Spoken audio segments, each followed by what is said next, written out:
Rajneesh Tomar sir for UPSC tracker, Bharat academy Bhavnagar और Vishwas education private limited Ahmedabad, इन तीनों प्लेटफॉर्म पर आप सभी का स्वागत है। दोस्तों, हम लोगों ने एक नए प्रकार का श्रृंखला का शुरुआत किया है। ये मेरे दिमाग की उपज है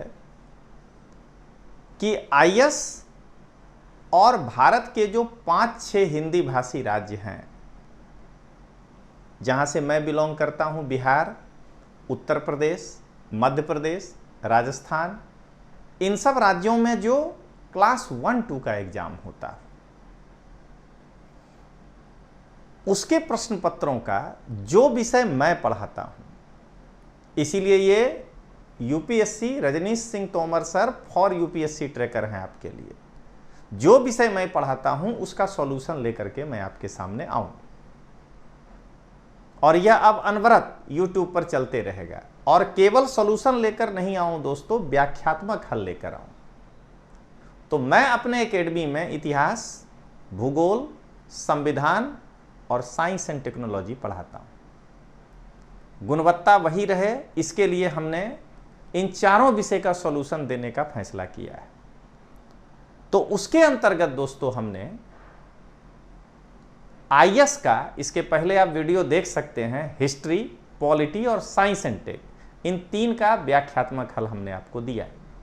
और मेरे साथ मेरे मित्र फरहान काजी सर ये मुफ्त सेवा आपको दे रहे हैं यूट्यूब पर। वो बैंक में अधिकारी हैं, इसलिए वो काम नहीं कर सकते हैं, इसलिए मैं बार बार कहता हूं कि वो यूट्यूब पर फ्री आपको सर्विस दे रहे हैं सीसैट में मैथ और रीजनिंग के प्रश्नों का एक्सप्लेनेशन। तो उसके तहत वो मैथ का एक्सप्लेनेशन दे चुके हैं, रीजनिंग का वीडियो शूट हो चुका है, बस अब यूपीपीसीएस का जो है, पीएससी का, वो सॉल्यूशन देंगे। तो उसी श्रृंखला के तहत अब आपके सामने मैं उपस्थित हुआ हूं। यूपीपीएससी 2020 उत्तर प्रदेश लोक सेवा आयोग जो 11 अक्टूबर 2020 को प्रारंभिक परीक्षा लिया था, उसके प्रश्नों का व्याख्यात्मक हल। और उसके अंतर्गत आज पहला सीरीज में भारतीय राज्य व्यवस्था को, सीरीज के अंतर्गत पहला टॉपिक या पहला विषय भारतीय राज्य व्यवस्था को लेकर आया हूं, क्योंकि दोस्तों मैं अपने ऊपर किसी 4 में से एक विषय का ठप्पा नहीं लगाना चाहता हूं कि यही सबसे अच्छा है। आईएएस में हमने सबसे पहला सॉल्यूशन हिस्ट्री का दिया था, और मैंने दिखाया उसमें कि दिल्ली से जितने भी लोगों ने सॉल्यूशन दिया वो खराब नहीं दिए, लेकिन उनसे मैं बेटर दिया। मैं सबका वीडियो देखा हूं, मैंने बेटर दिया है। पॉलिटी मैं सबसे अच्छा दिया हूं, और साइंस टेक भी मेरा ही सबसे अच्छा रहेगा। ये मुझे, क्योंकि इसमें तो अब क्या है, सबका वीडियो है, आप देख करके कंपेयर कर सकते हैं। तो अब कहीं लड़के को ये ना लग जाए कि अरे इतिहास सबसे अच्छा था सर का क्या, इसलिए तो इस बार हमने बदल दिया। मैं पहला सॉल्यूशन भारत के राज व्यवस्था का लेकर आया हूं, और इस बार मैं प्रयास करूंगा कि इसके बाद मैं पहले भूगोल का सॉल्यूशन लेकर के आऊं, उसके बाद मैं इतिहास का लेकर आऊंगा। तो चलिए दोस्तों, आपका समय नहीं ज्यादा लेते हुए यूपीपीएससी 2020 उत्तर प्रदेश लोक सेवा आयोग के द्वारा जो 11 अक्टूबर को प्रारंभिक परीक्षा ली गई थी, उसके प्रश्नों का हल भारतीय राज व्यवस्था से संबंधित। लेकिन उसके पहले, जैसा कि आप मेरे हर वीडियो में देखते हैं कि उस एग्जाम में किस पार्ट से कितने क्वेश्चन आए हैं, उसका एक निष्पक्ष व्याख्या करना, लेकिन उसमें इस बात को जरूर दिखाना, बायस्ड नहीं होना, इस बात को जरूर दिखाना कि करंट के साथ साथ ट्रेडिशनल को पढ़ना भी जरूरी है। इतिहास, भूगोल, संविधान को नहीं भूलना है, इसलिए मैं ये व्याख्या लेकर के आया हूं तटस्थ। तो सबसे पहले देखिए, Uttar Pradesh public service commission 2020 का पेपर एनालिसिस। भारत के इतिहास से 21 प्रश्न पूछे गए हैं। 150 क्वेश्चन का यहां एग्जाम होता है, बट मार्क्स होता है 200। 150 प्रश्न के 200 मार्क। प्राचीन भारत से 7 प्रश्न, मध्यकालीन भारत से 8 प्रश्न और आधुनिक भारत से 6 प्रश्न, कुल मिलाकर के 21 प्रश्न भारत के इतिहास से। भूगोल से यूपीएससी में भूगोल से कम प्रश्न होता है, लेकिन उत्तर प्रदेश में लगातार देखे हैं कि नहीं, प्रश्न ठीक ठाक होता है।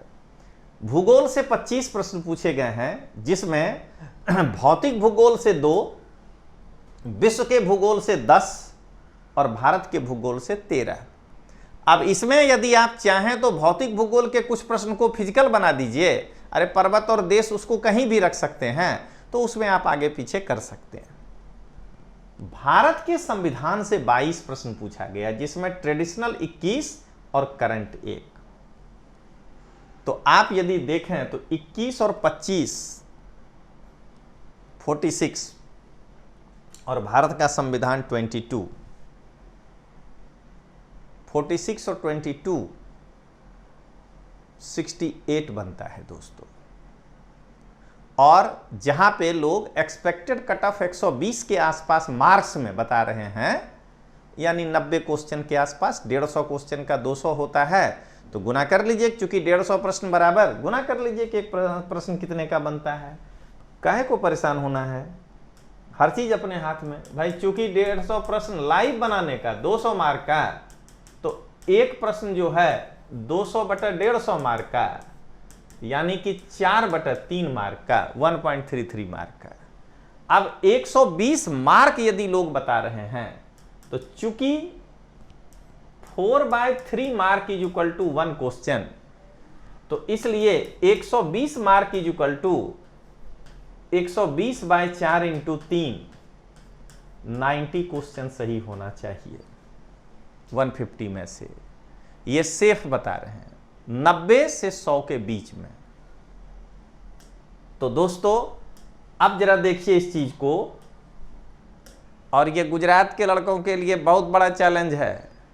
200 मार्क में 120 मार्क मेरिट जा रहा है, अपने यहाँ 400 में 113 जाता है, क्योंकि हम गाइड पढ़ते हैं, और वो भी गुजराती में, वो घटिया गाइड पढ़ते हैं। अब बढ़ बढ़ के 400 में 139 आया। अभी भी हमको कितना दूरी तय करना है, ये मैं क्यों बता रहा हूं? अरे मैं तो गुजरात में ही जी मर रहा हूं, गुजरात का तो के लड़कों का तो कभी अहित नहीं चाहूंगा। मेरे लिए सब कुछ गुजरात है। लेकिन समझिए, एक एसडीएम जो यूपी से बनेगा, एक गुजरात से बनेगा, दोनों जब यूपीएससी में लड़ने जाएगा, तो जरा सोच के देखिए कि कितने का अंतर आएगा।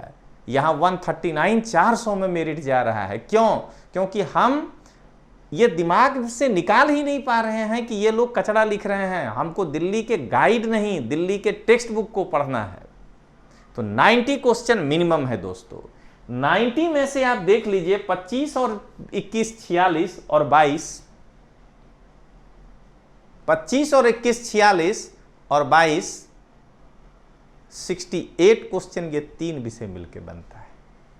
यहां करंट ज्यादा है, अभी आगे दिखाते हैं, हम बायस नहीं होंगे दोस्तों, लेकिन आईएएस के तुलना में इसलिए। लेकिन ट्रेडिशनल भी इतना है। इसके बाद यदि अर्थव्यवस्था का 21 क्वेश्चन जोड़ लीजिए, तो परंपरागत क्वेश्चन 21 में से इकोनॉमिक्स में 18 पूछे गए हैं और करंट 3 है। अब आइए सामान्य विज्ञान, 16 प्रश्न, भौतिकी से कोई नहीं, रसायन से 4, जीव विज्ञान से 9। यहां साइंस एंड टेक्नोलॉजी लेके मैं अलग से नहीं आ पाऊंगा, क्योंकि 3 ही प्रश्न है, जिसमें 2 परंपरागत और 1 समसामयिक। इसीलिए हमने कहा कि पहले भूगोल लेकर आएंगे। इसमें पर्यावरण से 12, जिसमें परंपरागत 12 और करंट 0। करंट जिसको स्वतंत्र कहिएगा वो 26 है दोस्तों, और उसमें भारत से 21 और विश्व से 5, और उत्तर प्रदेश स्पेशल 6-7 क्वेश्चन, तो 7 प्रश्न उत्तर प्रदेश स्पेशल से। तो हिस्ट्री, ज्योग्राफी, पॉलिटी, इकोनॉमिक्स, ये 4 को तो कभी नहीं छोड़ना है, उसके बाद ही कुछ देखना है। अब आगे बढ़ें। अब यदि इसको हम बांटें एक नजर में टॉपिक में, तो भारत के इतिहास से 21, भूगोल से 25, संविधान से 22, अर्थव्यवस्था से 21, सामान्य विज्ञान से 16, पर्यावरण से 12, स्वतंत्र करंट 26 है। लेकिन जैसे उत्तर प्रदेश स्पेशल, पर्यावरण, इकोनॉमी, विज्ञान सब मिलाइएगा, सबसे थोड़ा थोड़ा करंट ले लीजिएगा, तो ये 40+ बन जाता है। ये ध्यान रखिएगा। तो करंट भी 40 है अकेला, लेकिन उसके सामने विषय भी कमजोर नहीं है दोस्तों। तो ये जो है, ये आपको हमने व्याख्या किया। अब आते हैं हम लोग आज के संविधान के प्रश्नों पे। 21 प्रश्न जो पूछा गया है उसमें से 21 के 21 प्रश्न का मैं आपको व्याख्या करके बता रहा हूं, एक्सप्लेनेशन के साथ मैं बताऊंगा। और मेरा ध्यान यह है कि देखिए किस तरह से आप आईएएस के प्रश्न को देखिएगा और यूपी में यहां फैक्चुअल क्वेश्चन ज्यादा है। यहां जिसको कि आर्टिकल याद है, भले ना इजी हो या भारी, लेकिन मॉडरेट हो, कुछ भी कह सकते हैं, बट यहां आर्टिकल जिसको याद है उससे बात बनेगी दोस्तों। तो देखिए जरा क्वेश्चन, संविधान के किस भाग में पंचायती राज व्यवस्था के संबंध में प्रावधान दिए गए हैं? A9, B6, C3, D4 का। अब इसमें किसको नहीं मालूम है कि भाग 9 में पंचायती राज है? आंसर होगा A। बट मैं यहां उपस्थित हुआ हूं आपके सामने इसकी कंप्लीट व्याख्या लेकर के। तो जरा देखिए इसकी व्याख्या। संविधान के भाग 9 में अनुच्छेद 243 से 243 ओ तक पंचायत का वर्णन है, क्योंकि पंचायत पूछा, नगरपालिका नहीं पूछा है। अगला, संविधान के भाग 6 में अनुच्छेद 152 से 237 तक राज्य का वर्णन है। अगला, संविधान के भाग 3 में अनुच्छेद 12 से 35 तक मूलभूत अधिकारों का वर्णन है। और अगला, संविधान के भाग 4A में अनुच्छेद 51A के अंतर्गत 11 मूल कर्तव्यों का उल्लेख।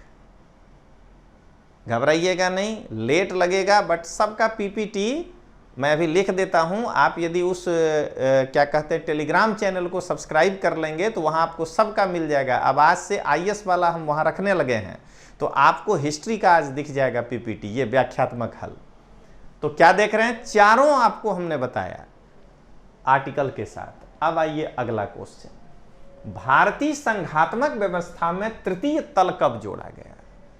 केंद्र और राज्यों की सरकार तो थी, तीसरा तल यानी क्या देख रहे हैं, स्थानीय शासन, पंचायत और नगर पालिका कब जोड़ा गया ये पूछ रहा है। 90, 91, 92, 93। अब इसमें कौन भारी सवाल है कि 92, इसको भी अगर मॉडरेट भारी कहा जाए, नमस्कार, आईएएस का सवाल मिला लीजिएगा, सी होगा आंसर। लेकिन अब जरा व्याख्या देखिए, 73वें संविधान संशोधन अधिनियम 1992 के द्वारा संविधान के भाग 9 में पंचायत और 74वें संविधान संशोधन अधिनियम 1992 के द्वारा संविधान के भाग 9A में नगर पालिका की स्थापना की गई है। यह भारतीय संघात्मक व्यवस्था में तृतीय तल के रूप में कार्यरत है। एक भी व्याख्या मेरा कोई असिस्टेंट नहीं किया है। कल जिस दिन अभी मैं शूट जो कर रहा हूं, ये दिन है मंगलवार, तो कल यानी सोमवार को रात में मैं 10:30 बजे फ्री हुआ था और 12 बजते बजते सारे आंसर को लिख दिया। लेकिन मैंने स्वयं लिखा और उसके बाद टाइप करा के अभी मैं 7 बजे शाम को मंगलवार को इसको शूट कर रहा हूं, 6 बजे शाम को, सॉरी। अब आइए क्वेश्चन नंबर 32, निम्न में से कौन सा संविधान के अनुच्छेद 3 के तहत संसद के एक कानून द्वारा संभव नहीं है?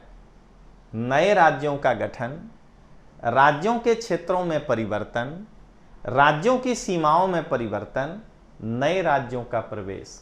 संसद के कानून द्वारा संभव नहीं है आर्टिकल 3 के अंतर्गत, तो नए राज्यों का प्रवेश आंसर होगा डी। खास करके मेरे वे यूट्यूब के व्यूअर, या उनको तो अब बच्चे कहे जाएं क्योंकि मैं 49 ईयर्स का हूं, मेरे सामने तो आप बच्चे ही हैं, ठीक ना। 72 मेरा बॉर्न है, तो मैं 48 साल पूरा कर चुका हूं, 49वें में प्रवेश कर चुका हूं, 20 साल से मैं ये काम कर रहा हूं। तो जरा सोच के देखिएगा कि अब तो आप मेरे बच्चे ही हैं, भले आप व्यूअर हों, सब्सक्राइबर हों या मेरे क्लास के स्टूडेंट हों। कितना फर्क है आईएएस और इसके क्वेश्चन में, ये देखिए।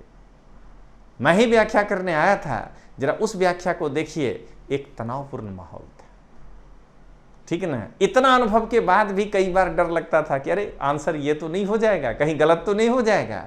कोई टेंशन नहीं है, मस्त है। इसीलिए कहते हैं तैयारी उच्च लेवल का करिए, हर राज्य में ये एक समस्या है। मैं तो बिहार में पटना में भी क्लास लिया हूँ अपने, कहिए कि अब तो हम लोग क्या कहेंगे, अधेड़ावस्था में प्रवेश करने जा रहे हैं, 50+ हो जाएंगे 1 साल के बाद। तो लेकिन जब हम लोग अपने युवावस्था में थे तो 30s के राउंड में कहाँ नहीं हम क्लास लिए हैं। पटना में क्लास लिए हैं, इंदौर में क्लास लिए हैं, चला बना छोड़िए हैदराबाद जाकर पढ़ाए हैं। आज जोधपुर और ये सब तो जैसे चोलों के लिए बंगाल की खाड़ी झील बन गया था, तो जोधपुर और ये राजस्थान तो हमारे लिए झील है कि दिल्ली जाना है तो एक बार जाकर पढ़ा देते हैं, अब दिल्ली से गुजरात लौटना है तो एक बार पढ़ा देते हैं।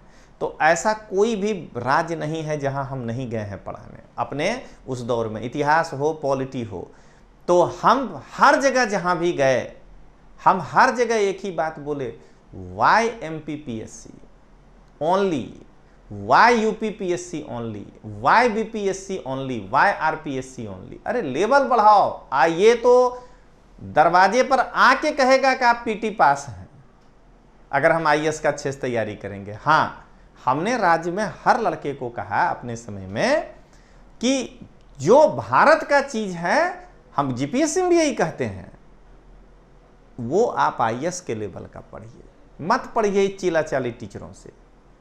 जो IAS का पढ़ाता है उससे पढ़िए, वो लेवल बढ़ाइए।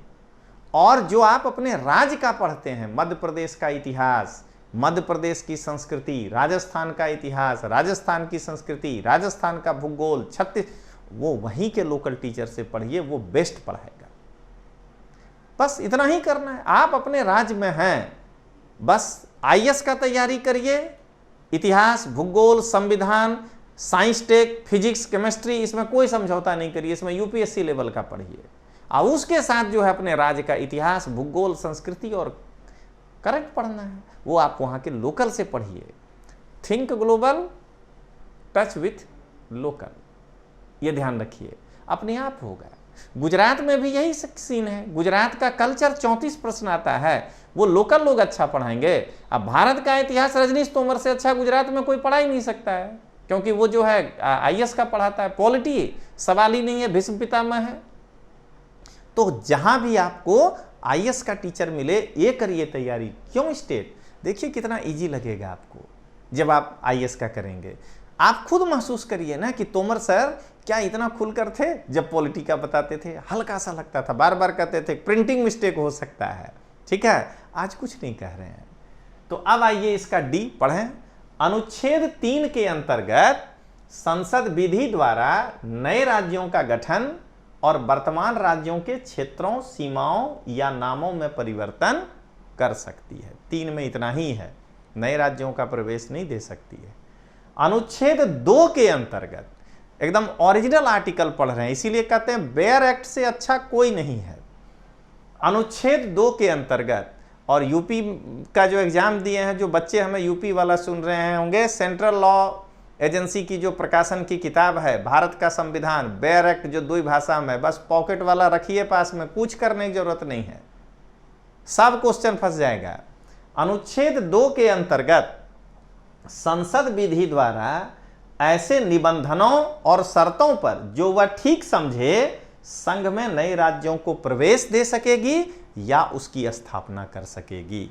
तो डी जो था वो आर्टिकल 2 से बनेगा, अब बाकी सब जो है आर्टिकल 3 से बनेगा। अब आइए, जो भी सेट मेरे पास है उसका हम ये 34वां क्वेश्चन, अब क्वेश्चन बोल ही जा रहे हैं, एक बार खोज के मिला लीजिएगा। तो निम्न में से कौन से पदाधिकारियों को हटाने में संसद की कोई भूमिका नहीं होती है? उच्च न्यायालय के न्यायाधीश, उच्चतम न्यायालय के न्यायाधीश, अध्यक्ष संघ लोक सेवा आयोग, भारत के नियंत्रक और महालेखा परीक्षक। आंसर दिया है क्वेश्चन 1 2 3 4, ABCD नहीं दिया है, क्योंकि एक से ज्यादा लोगों को हटाने में संसद की भूमिका है। ये बनाया क्वेश्चन UPSC जैसा। क्या कह रहा है? भूमिका नहीं है इनमें से। A केवल 1 2, B 3 4, D 1 2 3, C 1 2 3 और D केवल 3। तो आंसर बिना सोचे है केवल 3, डायरेक्ट क्वेश्चन पूछा है D। जरा व्याख्या सुन लीजिए तो ज़्यादा अच्छा रहेगा। एकदम आर्टिकल ही हम चर्चा करेंगे, कहीं से कोई दूसरा लल्लू पंजू किताब नहीं। ओरिजिनल कॉन्स्टिट्यूशन के आर्टिकल में इस बारे में क्या लिखा है। अनुच्छेद 124(4) उच्चतम न्यायालय के किसी भी न्यायाधीश को सिद्ध कदाचार, 124(4) में जो लिखा है, सिद्ध कदाचार या असमर्थता के आधार पर संसद के प्रत्येक सदन द्वारा कुल सदस्य संख्या के बहुमत द्वारा, टोटल संख्या का बहुमत तो होना ही चाहिए, तथा उपस्थित एवं मतदान करने वालों के 2/3 बहुमत से के पश्चात राष्ट्रपति के आदेश से हटाया जाता है। यानी उच्चतम न्यायालय के न्यायाधीश को हटाने में संसद की भूमिका है। Article 124(4). Article 217(1)(b), small B, 217(1) के अंदर ए बी है, तो हमको बी है हमारे कामकाज। उच्च न्यायालय के किसी न्यायाधीश को हटाने के लिए अनुच्छेद 124(4) में उल्लिखित रीति से उसके पद से राष्ट्रपति द्वारा हटाया जा सकेगा। जब 124(4) के अनुसार हटाएगा, तो जब 124(4) में संसद की भूमिका है तो इसमें भी संसद की भूमिका है, तो उच्च न्यायालय वाला भी हो गया। अब आइए 317(1) संघ लोक सेवा आयोग के अध्यक्ष एवं सदस्यों को केवल कदाचार के आधार पर उच्चतम न्यायालय के द्वारा जांच के प्रतिवेदन के आधार पर राष्ट्रपति हटाता है। पार्लियामेंट में यह बिल नहीं जाता है या उस पर चर्चा नहीं होती है। हो गया आंसर, केवल 3D। और अनुच्छेद 148(1) भारत के नियंत्रक एवं महालेखा परीक्षक को उसके पद से उसी रीति से हटाया जाता है जिस रीति से उच्चतम न्यायालय के न्यायाधीश को हटाया जाता है। यानी ये भी तो 124(4) के अनुसार हुआ, तो ये जो है चला गया फिर संसद के पास। तो केवल अध्यक्ष संघ लोक सेवा आयोग जो है उनको ही नहीं है। Question clear. अब आइए क्वेश्चन नंबर 36। पंचायतों के लिए कराए जाने वाले सभी निर्वाचनों के संचालन का अधीक्षण, निदेशन और नियंत्रण निहित है। खास करके किसी भी राज्य के, भले ये पेपर यूपीपीएससी है, किसी भी राज्य के, बिहार में होने वाला है एग्जाम, बीपीएससी का एग्जाम दे रहे हों, राजस्थान पब्लिक सर्विस कमीशन का दे रहे हों, मध्य प्रदेश, छत्तीसगढ़, आप देखिएगा हम इतने में रुक जाते हैं। क्यों? क्योंकि हमको इतने एग्जाम का अनुभव है। दिल्ली में जब हम पढ़ाते थे तो इतने राज्य के बच्चों के ज़्यादा संपर्क में थे। उत्तरांचल का पेपर इजी है या भारी है हम नहीं कह पाएंगे, हम नहीं देखे हैं, देखते भी नहीं हैं क्योंकि हम उधर नहीं गए हैं। हरियाणा, हिमाचल मैं नहीं बता पाऊंगा, लेकिन इतने राज्य जो हैं, बिहार, उत्तर प्रदेश, राजस्थान, मध्य प्रदेश, खिलाड़ी रहे हैं भाई अपने जीवन में। और गुजरात के तो खैर यहाँ तो मेरा जीना मरना रहा। 2006 से जो है गुजरात के परीक्षा के पेपर को देख रहे हैं, क्लास 1-2 के पेपर को हमने बदलते हुए देखा है। गुजरात के पेपर को 2006 और 2001 का पेपर जो है उसके जीएस में आता था जीपीएससी का फुल फॉर्म क्या होता है, गुजरात पब्लिक सर्विस कमीशन। 2001 में क्वेश्चन आता था नीचे में कौन ब्लड ग्रुप नहीं है, A+, B+, C+ अतः O+। आज प्रश्न का लेवल देखिए कहाँ चला गया है, ठीक है ना। तो हमने तो गुजरात के जीपीएससी को बदलते हुए देखा है। मेसोपोटामिया एटलेसू, हड़प्पा एटलेसू मेंस का क्वेश्चन होता था। मैं 2006 में तैयारी जब करा रहा था लड़कों को, उस साल भी मेरे यहाँ से कई लोग पास किए। वो तो अपने प्रचार कभी नहीं करते। आप हमसे पूछिएगा ना कि सर आपके क्लास से कितने लोग पास किए, हम कहें कोई नहीं किया है। समझ, सीधा जवाब होगा कोई नहीं किया है, ये आप ही से शुरुआत करते हैं। अरे हम खड़ा होके बोल रहे हैं, ये गुणवत्ता है कि जय बीरू से हमारा तुलना करोगे? यही खराब किया है सब लोग, रिजल्ट दिखा दिखा करके। अरे गुरु को, द्रोणाचार्य को बताने का जरूरत पड़ेगा और चाणक्य को कि उसका चंद्रगुप्त कौन है, कि चंद्रगुप्त का सौभाग्य है कि चाणक्य उसका गुरु है। यह समझिएगा। ठीक है, जो मानता है मानता है, जो नहीं मानता नहीं मानता है। कोई भी लड़का हमसे फेसबुक पर पूछता है कि साहब केटला छोकरा पास थया यूपीएससी में, कोई नहीं थया। और कुछ आ जाओ तुम ही से शुरुआत करते हैं। लेकिन जहां से भी कोई कहता है कि पास किया है, उसके पॉलिटी के टीचर को बुलाओ यूट्यूब पर और हम भी करते हैं व्याख्या, उससे भी कराओ, पता लग जाएगा कि किससे छोकरा पास हो सकता है। ठीक है ना? तो इसीलिए करें, चाहे कोई कह दे हम सेलेक्टेड क्यों नहीं हैं, गुजरात की बात करें या कहीं का भी, बुला लो तब तय कर देते हैं कि कौन है। तो 20 साल का अनुभव जो है वो कम नहीं होता है। अब 20 साल बाद सेलेक्टेड दिखा के एडमिशन लेना ये ठीक नहीं है। और जो कर रहा है दिल्ली में भी वो कमज़ोर है, वो ठाकुर है शोले सिनेमा का, हाथ ही नहीं, इसलिए उसको जय वीरू चाहिए। हम बार बार बोलते हैं। तो ध्यान रखिएगा दोस्तों कि हम लोगों को कमेंट करने पर कोई फर्क नहीं पड़ता है। आप मेरे कमेंट बॉक्स में 500 खराब लिख दीजिए, कुछ भी फर्क नहीं पड़ेगा। क्यों? क्योंकि मैं जो बोल रहा हूं यह इंपॉर्टेंट है, ना कि आप जो लिख रहे हैं वह इंपॉर्टेंट है। क्योंकि आपका अभी ब्रांडिंग मेरे जैसा तो नहीं है ना कि आपके लिखने से मेरा ब्रांडिंग खराब हो जाएगा। आप कितना जज कर सकते हैं भाई, अभी तैयारी की शुरुआत में है आप। तो चलिए आगे बढ़ते हैं।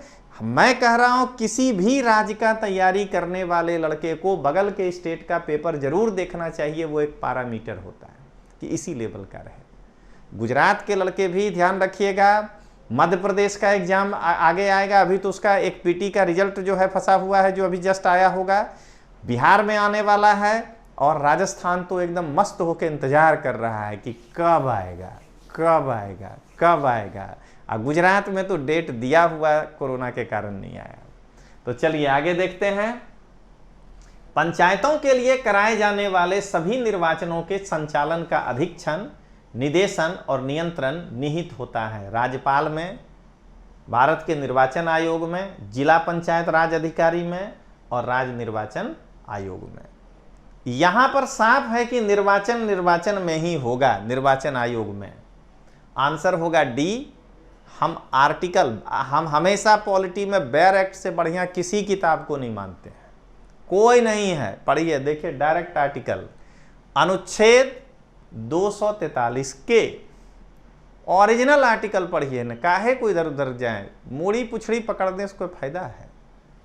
पंचायतों के लिए कराए जाने वाले सभी निर्वाचनों के लिए निर्वाचक नामावली तैयार कराने का तथा उन सभी निर्वाचनों के संचालन का अधीक्षण, निदेशन और नियंत्रण एक राज्य निर्वाचन आयोग में निहित होगा, जिसमें एक राज्य निर्वाचन आयुक्त जो राज्यपाल के होगा, जो राज्यपाल के द्वारा नियुक्त किया जाएगा। क्लियर हो गया कि राज्य निर्वाचन आयोग इसका चुनाव कराएगा। मैं बार बार यही कह रहा हूं दोस्तों कि आप मेरे चैनल को सब्सक्राइब करिएगा, आपको निकट भविष्य में बहुत लाभ मिलेगा। टू द पॉइंट करंट जो है, अभी तक हमने केवल 2-3 ही लिया है, ग्लोबल इंडेक्स, आसियान और ब्रिक्स। आप तीनों का क्वालिटी देख लीजिएगा, एकदम हर वीक आएगा। खाली बस इससे एक बार बाहर निकल जाएं। ये वाला यूपीपीसीएस वाला, आईएएस वाला भी जो है वो तो सबका व्याख्या कर दिए। अब वो मैनेजमेंट का काम है किस दिन कौन सा लोड करता है। अब आइए 38वां प्रश्न, निम्नलिखित युग्मों में से कौन सा एक सही सुमेलित नहीं है? अंतर्राज्यीय परिषद अनुच्छेद 263, वित्त आयोग अनुच्छेद 280, प्रशासनिक न्यायाधिकरण अनुच्छेद 323 के। ई क्या हुआ? इसका तो हेडिंग ही खाली अधिकरण है, मेन वाला हेडिंग, और उसमें है प्रशासनिक अधिकरण, न्यायाधिकरण नहीं है। इतने में सी गलत हो गया। और संघ लोक सेवा आयोग 315, आंसर है सी। मिला लीजिए। अनुच्छेद 263 अंतर्राज्यीय परिषद के संबंध में उपबंध, अनुच्छेद 280 वित्त आयोग के संबंध में उपबंध, अनुच्छेद 323 ए बगल में ब्रैकेट में जान के क लिखे हैं कि हिंदी माध्यम वाले क, प्रशासनिक अधिकरण और अधिकरण ना कि न्यायाधिकरण, एडमिनिस्ट्रेटिव ट्रिब्यूनल का वहां पे वर्णन है। और अनुच्छेद 315 संघ एवं राज्यों के लिए लोक सेवा आयोग। अब आइए, भारतीय संविधान का कौन सा अनुच्छेद केंद्रीय सतर्कता आयोग का वर्णन करता है? अनुच्छेद 268, अनुच्छेद 280, अनुच्छेद 276, उपरोक्त में से कोई नहीं। आर्टिकल याद हो चाहे नहीं हो, केंद्रीय सतर्कता आयोग एक वैधानिक निकाय है वर्तमान समय में। जिसमें स्थापना हुआ था उसमें तो वैधानिक भी नहीं था। तो जब ये संवैधानिक है ही नहीं तो आर्टिकल क्यों खोज रहे हैं भाई?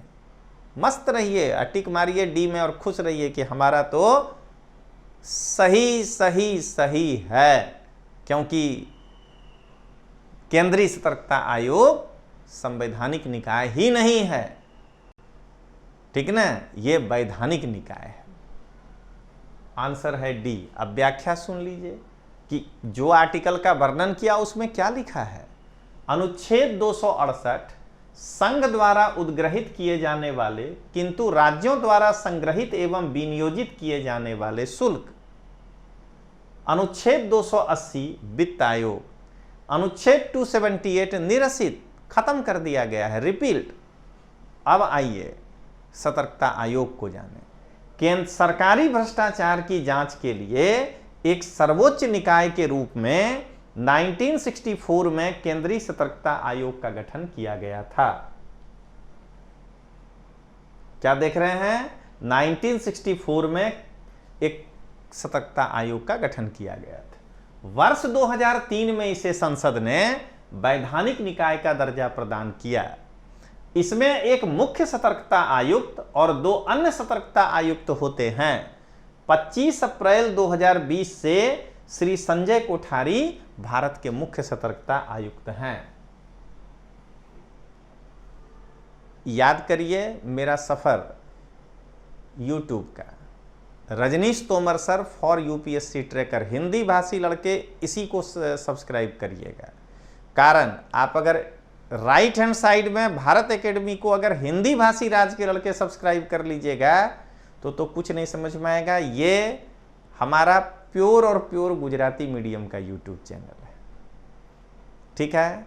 हमारे स्टूडेंट हमीर राठौर का है, तो क्या कहते हैं, उसमें मेरा ही एक लेक्चर हिंदी में कभी आता है, नहीं तो बाकी एक नहीं आता है।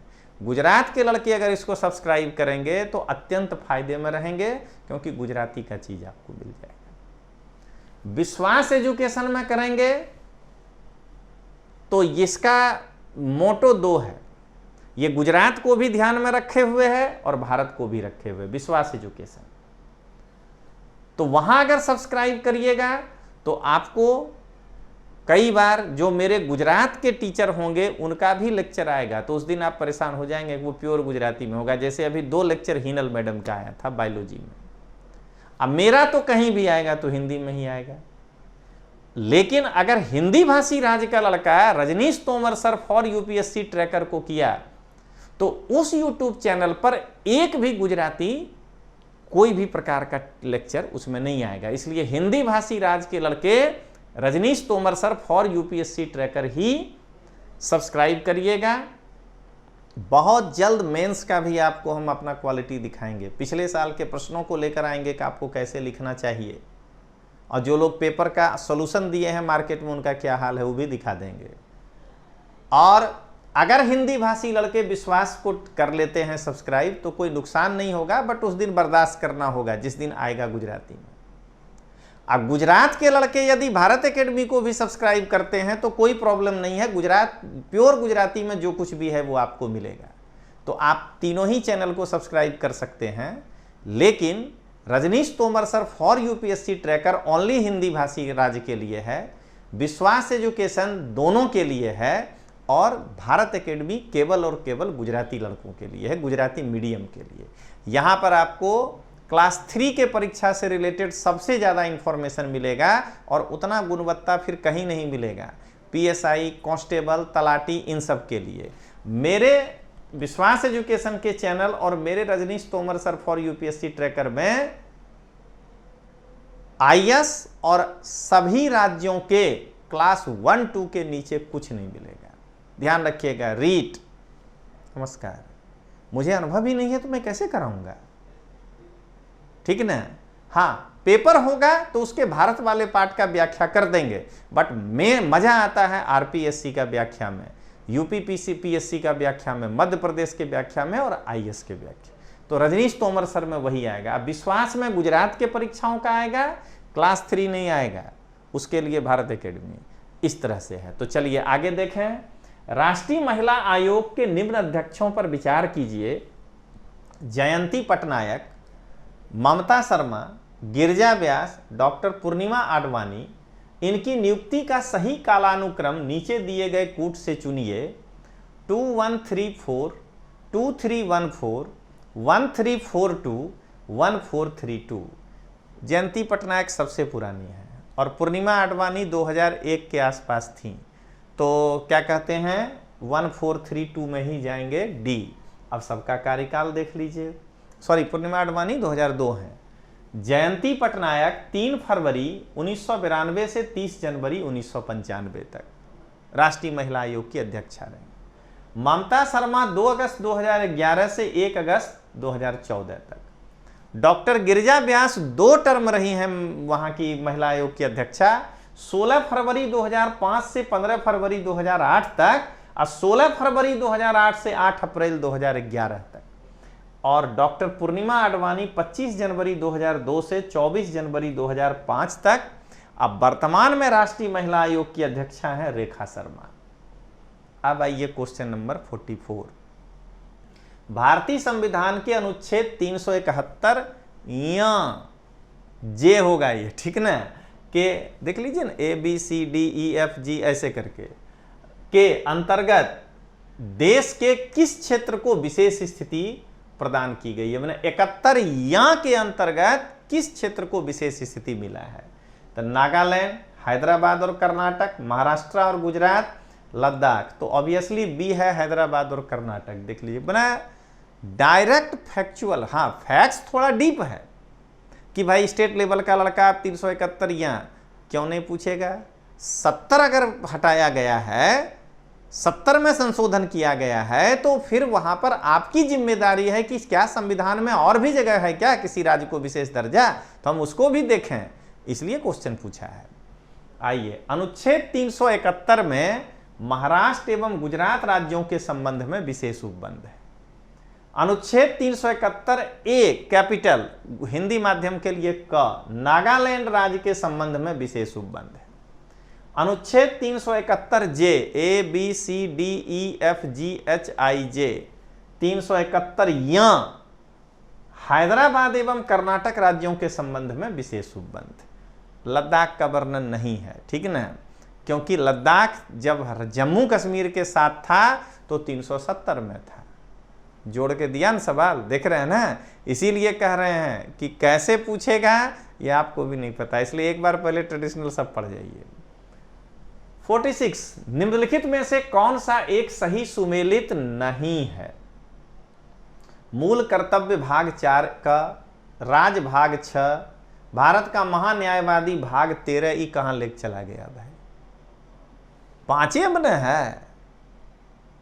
क्या कहते हैं, राष्ट्रपति 148 आर्टिकल, राष्ट्रपति के बाद संसद और उसके बाद ये, तो संघ और राज्यों के अधीन सेवाएं भाग 14, सी आंसर। अब जान लीजिए, भाग 4 में अनुच्छेद 51 ए के अंतर्गत मूल कर्तव्य का उल्लेख है। भाग 6 में अनुच्छेद, ये बार बार अनुच्छेद बोल रहे हैं, ये भी रटना है वरना स्टेट लेवल के लिए किसी दिन गड़बड़ हो जाएगा। भाग 6 में अनुच्छेद 152 से 237 के अंतर्गत राज्य का उल्लेख। भाग 5 के अध्याय 5 में 5 का अध्याय 5 148 से 151 के अंतर्गत भारत के नियंत्रक और महालेखा परीक्षक का उल्लेख है। भाग 14 में अनुच्छेद 308 से 323 के अंतर्गत संघ एवं राज्यों के अधीन सेवाओं का वर्णन है। फिनिश। फुल्ली कंसेप्चुअल नहीं, केवल फैक्चुअल, डीप फैक्चुअल। इसीलिए इसका नाम दिया गया स्टेट सर्विस के हिसाब से मॉडरेट टफ, कि जो लड़का आईएएस का तैयारी वो घटिया वाला किताब पढ़ के नहीं, बेयर एक्ट को पढ़ के किया होगा, एक एक आर्टिकल देखा होगा, वो 21 में 21 नंबर लेके चला जाएगा, 21 में 21 मार देगा। याद करिएगा, बड़बोलापन होता है तो हम यूपीएससी में भी बोलते उस एग्जाम पे। उस दिन हमने कमेंट उठाया था कि ऐसे हाथ करके बोला बहुत आसान है, हाँ बहुत आसान है। भाई ऐसा नहीं है, उसका एक एक वर्ड पढ़ना पड़ता है। असली यहां उठा के बोलिए कि एकदम आसान है, कि अगर आपको मालूम है फैक्ट्स, कहीं नहीं शंका होगा कि ए होगा कि बी होगा। लेकिन आप देखे होंगे यूपीएससी में कि कोई भी आदमी अगर उसका व्याख्या किया, हर टीचर अपने हिसाब से प्रयास किया, लेकिन वो बार बार कहा कि ये भी हो सकता है, ये भी हो सकता है। चलिए, भारतीय संसद की सबसे बड़ी समिति कौन सी है? लोक लेखा समिति 22 सदस्य होगा, प्रकलन समिति 30, लोक उपक्रम समिति 22, याचिका समिति 22, आंसर बी प्रकलन समिति 30। सब तो फैक्चुअल सवाल है, पढ़ लेते हैं। लोक लेखा समिति में 15 लोकसभा से एवं 7 राज्यसभा से मिलाकर कुल 22 सदस्य होते हैं। प्राक्कलन समिति में लोकसभा से सभी सदस्य होते हैं और उनकी संख्या 30 होती है। लोक उपक्रम में 15 लोकसभा से और 7 राज्यसभा से मिलाकर कुल 22 सदस्य होते हैं और याचिका समिति में 15 लोकसभा और 7 राज्यसभा से मिलाकर 22 होते हैं। दोनों जगह अलग अलग बनती है तो वो तो और छोटा हो जाएगा, लेकिन जोड़ भी दीजिएगा तो भी वो 22 ही होता है, इसलिए आंसर बी प्राक्कलन समिति। अब आइए 50 क्वेश्चन। भारतीय संविधान से कौन से अनुच्छेद नागरिकता से संबंधित है? CAA नहीं पूछा और आपसे नागरिकता ही पूछा। अनुच्छेद 310, 3 से 10, अनुच्छेद 4 से 11, अनुच्छेद 5 से 11, अनुच्छेद 6 से 11। अब इसमें कोई शंका है कि भाग 2 में 5 से 11 के बीच नागरिकता है? सी होगा आंसर। भारतीय संविधान के भाग 2 में अनुच्छेद 5 से 11 के अंतर्गत नागरिकता का उल्लेख। इसीलिए हम अपने क्लास के गुजरात के लड़के को हमेशा बोलते हैं कि उत्तर प्रदेश तो दूर है, बट 2 भुजा, बायां राजस्थान और दायां MP, जरूर परीक्षा देने जाना चाहिए। पेपर देने के बाद आइडिया लग रहा होगा ना कि तोमर सर जो पढ़ाते हैं उसका स्टेट सर्विस में कोई क्वेश्चन अगर गिर जाए तो कहिए, तो गुजरात GPSC में कैसे गिर जाएगा? जरा बता दीजिए कि इसमें से मेरे क्लास के विद्यार्थी अगर कोई प्रश्न आपको नहीं पढ़ाए हो तो ध्यान रखिएगा। और गुजरात के बच्चों को मैं बार बार कहता हूं कि गुर्जर प्रतिहार से सीखना है। कन्नौज तक गया था लड़ने, तो बीच में MPPSC आया होगा, तो फिर आप क्यों नहीं? कितना बढ़िया अहमदाबाद से शांति एक्सप्रेस चलती है, शाम को बैठिए, सुबह इंदौर, सेंटर डालिए, एग्जाम दीजिए, शाम को शांति एक्सप्रेस, सुबह अपने गुजरात। आबू घूमने जा सकते हैं, परीक्षा देने नहीं जा सकते हैं। आबू में सेंटर है, पालनपुर के बाद तो आदमी पैदल चला जाएगा आबू रोड, कितना दूर है। तो हमेशा हम कहते हैं कि जाइए, भले पेपर देंगे फेल हो जाएंगे, लेकिन पेपर जब देंगे ना दूसरे स्टेट का तो एक आइडिया लगेगा कि इस तरह से होता है, और अपने लेवल का पेपर दीजिए, क्लास 1 2। चलिए अब आगे देखते हैं। भारतीय संविधान के भाग 2 में अनुच्छेद 5 से 11 के अंतर्गत नागरिकता का उल्लेख। राज्यों में मुख्यमंत्री सहित मंत्रिपरिषद में मंत्रियों की न्यूनतम संख्या क्या हो सकती है? परसेंट नहीं पूछ रहा है, वो तो 15% है।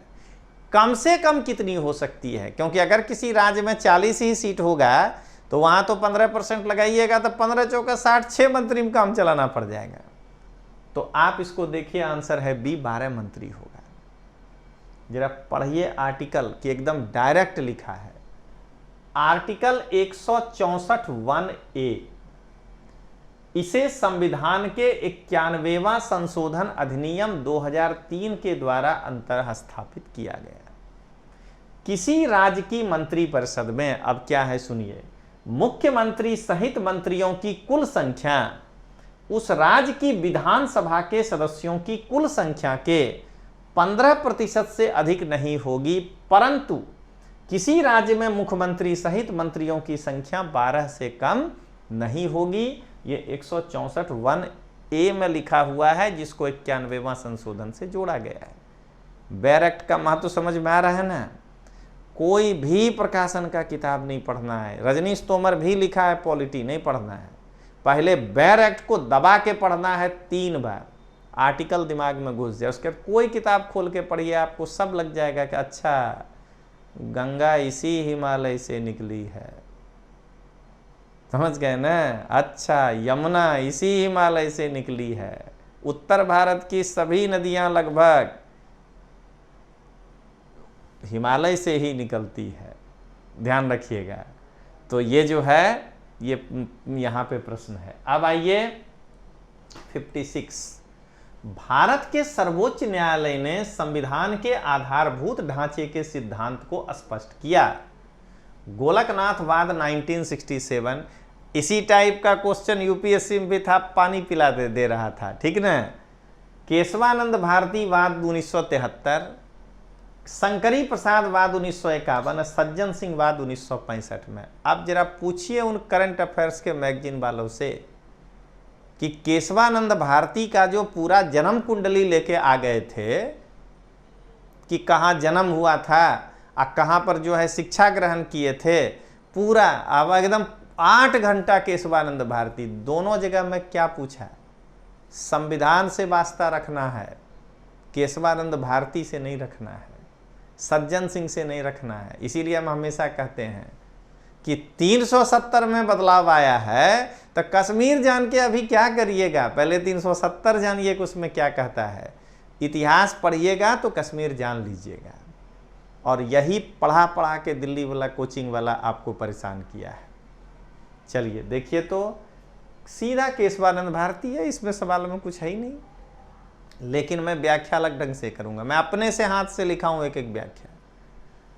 मूल अधिकार संविधान का आधारभूत ढांचा है, इसलिए वे संविधान संशोधन द्वारा कम किए जा सकते हैं, परंतु वे समाप्त या नष्ट नहीं किए जा सकते हैं। ये इंटरप्रिटेशन है सुप्रीम कोर्ट का केशवानंद भारती वर्सेस केरल राज 1973 में। ये लाइन याद रखना जरूरी है हमको। संसद मूल अधिकारों से संबंधित प्रस्तावों को संशोधित नहीं कर सकती है, ये स्टेटमेंट है शंकरी प्रसाद वर्सेस भारत संघ 1951 में और सज्जन सिंह वर्सेस राजस्थान राज 1965 में।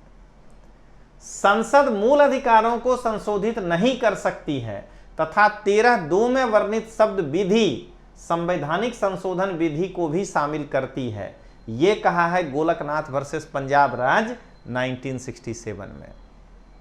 उसका क्रक्स जानिए, इंटरप्रिटेशन क्या किया है वो जानिए, इंटरप्रिटेशन को पढ़िए, कोर्ट के जजमेंट को पढ़िए, और हम लोग गोलकनाथ को जानने निकल पड़ते हैं कि कौन था। चलिए अब आगे देखें, और एकदम इसमें सबसे नंबर 1 है अपने गुजरात के फैकल्टी लोग, पढ़ाने पॉलिटी में आए हैं आपातकाल, ठीक ना, इमरजेंसी। राष्ट्रपति प्रधानमंत्री चलिए बोल गए, अब उनके बारे में कहानी सुनाने लगा कि इंदिरा गांधी ने ये किया तो फलाने ने वो किया। अरे भाई बकस दो लड़के को, समझे न, बच्चे की जान लोगे क्या?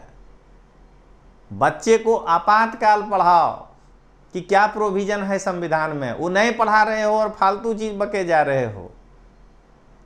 अच्छा हो उसके साथ जोड़ जोड़ के 22 राज्य का मुख्यमंत्री भी पढ़ा दो ना, राष्ट्रीय आपात लगा था ना, क्या पता किसी राज्य का मुख्यमंत्री पूछ ले, राज्यपाल पढ़ा दो, किसी राज्य का राज्यपाल पूछ ले। अरे भाई संविधान में संविधान से रिलेटेड चीज आता है, ऐसे हाथ करके बके जा रहे हैं जो है, और उसके बाद कहेंगे कि मेरे जैसा कोई नहीं, मेरे जैसा कोई नहीं। बिल्कुल आपके जैसा कोई नहीं है, वैसा बनना भी नहीं चाहते हैं। जैसा प्रश्न आता है वो पढ़िए, हाँ उसको एकदम डीप पढ़िए।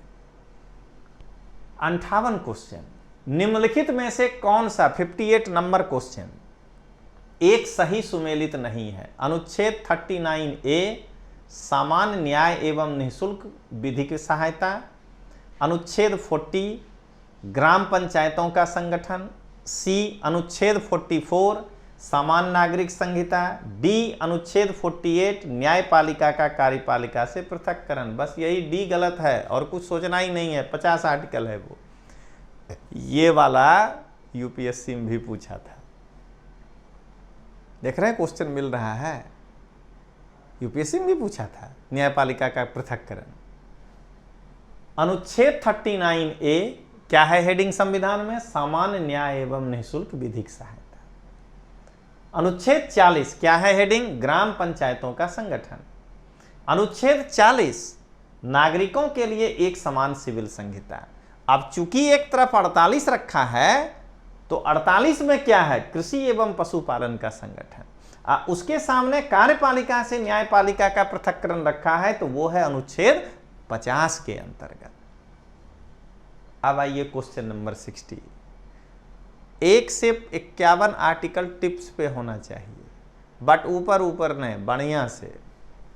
60, भारत के महान्यायवादी के संदर्भ में निम्न कथनों पर विचार कीजिए। अब लगाइए कि हाँ यूपीएससी के क्वेश्चन के बराबर है। 2 बार ही बोले हैं अभी तक मैं। राष्ट्रपति किसी ऐसे व्यक्ति की नियुक्ति करेगा जो उच्चतम न्यायालय के न्यायाधीश के रूप में नियुक्ति के लिए अर्ह होगा।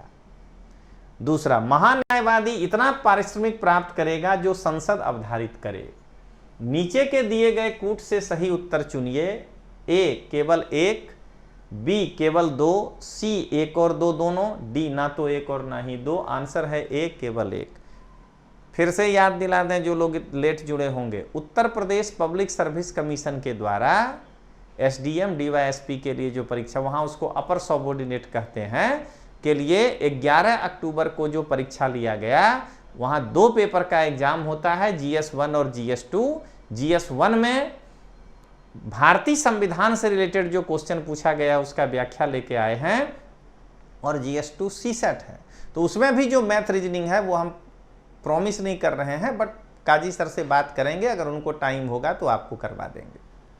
60 का ए अब पढ़िए, आर्टिकल याद रखना है। अनुच्छेद 76 का 1, राष्ट्रपति उच्चतम न्यायालय का न्यायाधीश नियुक्त होने के लिए अर्हित किसी व्यक्ति को भारत का महान्यायवादी नियुक्त करेगा। डायरेक्ट आर्टिकल कहता है ये।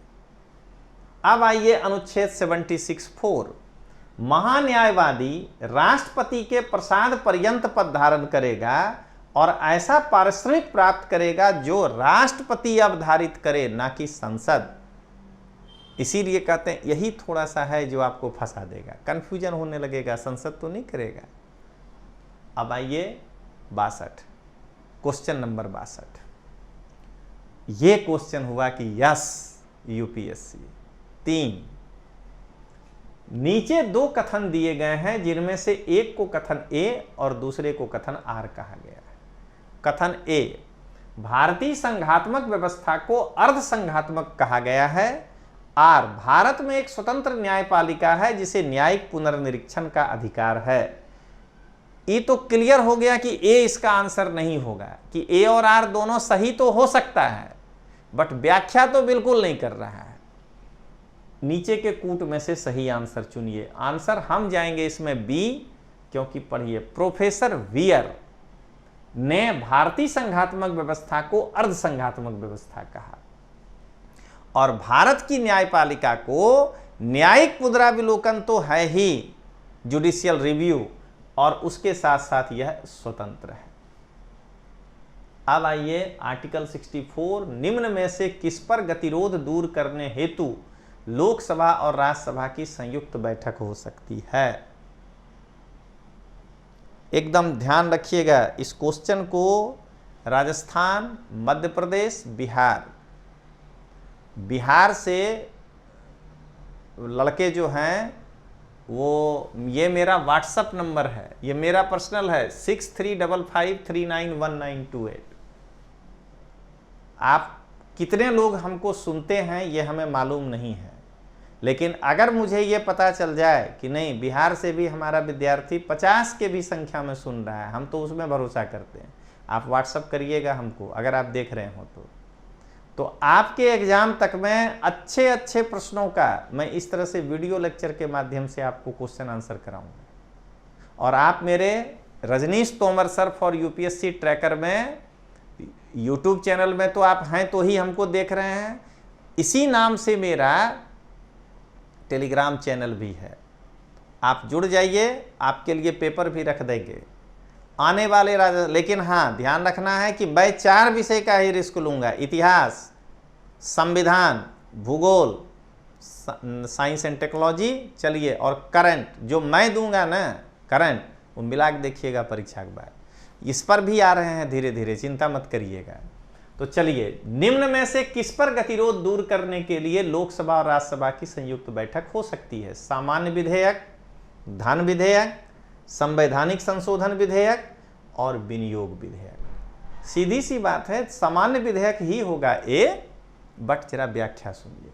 सामान्य विधेयक की स्थिति में यदि दोनों सदनों में गतिरोध उत्पन्न हो जाता है तो इसे दूर करने के लिए संयुक्त बैठक राष्ट्रपति बुलाता है। ये आर्टिकल 108 में एकदम आर्टिकल ही उठा उठा के पूछा है। धन विधेयक राज्यसभा में पूरा स्थापित नहीं किया जाता है तथा लोकसभा से पारित होने के बाद राज्यसभा इसे अधिकतम 14 दिनों तक रोक सकता है। 109। जब 14 दिन तक ही रोक सकता है तो फिर कहां से होगा ज्वाइंट सेशन? संविधान संशोधन विधेयक दोनों सदनों में अलग अलग प्रत्येक सदन की कुल सदस्य संख्या का बहुमत, यह हमेशा ध्यान रखना है कि 545 का, ठीक ना, अब तो 543 कह लीजिए, 543 का लोकसभा में आधा तो मिनिमम होना चाहिए, नहीं तो कल आप 270 लोग को इकट्ठा कर दीजिए और उसका 2/3 गिन लीजिए, नहीं होगा। अगर 270 लोग आए हैं तो भी मिनिमम 273 तो होने ही चाहिए संविधान संशोधन के लिए।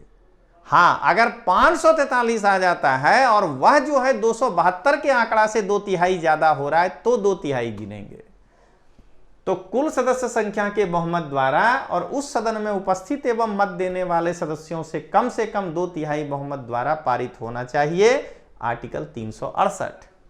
और विनियोग विधेयक लोकसभा के द्वारा ही रखा जाता है, 114। क्लियर?